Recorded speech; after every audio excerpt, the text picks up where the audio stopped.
মাস তিনেক আগে। আচ্ছা আপু, এই নোটটা কি আসল নাকি নকল, এটা বলেন।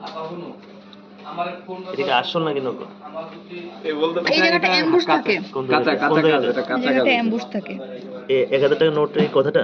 হ্যাঁ, এই জায়গাটা। আর প্রিন্ট আর কোনটা, কোন কোন জায়গা? এই জায়গাটা অ্যাম্বুশ থাকে। আর নিরাপত্তা সূত্র না? আপনি ফিটা দেখেন না, এই কুচকা গেছে। হ্যাঁ, এই ফিতাটা জায়গা দেখতেও সুন্দর থাকে। আর এই যেটা ফটোকপির মতো দেখতে, ঝাপসা দেখা যায়। এই দেখতে যে যাচ্ছে কাগজটা না। পুরো ফটোকপি, আর এই যে ফ্রন্ট অ্যাম্বুশ না। এই ফন্টটা হচ্ছে দেখতে অত সুন্দর না, ঝিলিক দেয় না, দেখেন চেঞ্জ হয় না।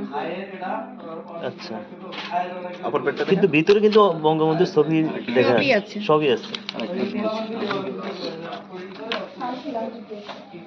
হ্যাঁ, এটা মিলে, এটা মিলে, আর এটা মিলাইছে। এটা ফটোকপি। এটা কিন্তু মিলাইছে। তারপর আপনার এই যে এখানে যে এই যে ফুলটা, ফুলের পজিশনটা কিন্তু আপনারা কিন্তু ঠিকই মিলাইছে, কিন্তু এটা আপনি এক ঝলক দেখলেই বুঝবেন। কিন্তু বুঝে যাচ্ছে প্রিন্ট। প্রিন্ট করা টাকা। মানে এক ঝলক দেখলে আমরা তো বুঝি না। এক ঝলক দেখলেই সাধারণ মানুষ বুঝবে না। এই যে প্রিন্ট করা, নতুন জায়গাটা অ্যাম্বুশ করা। মানে এটা জাল।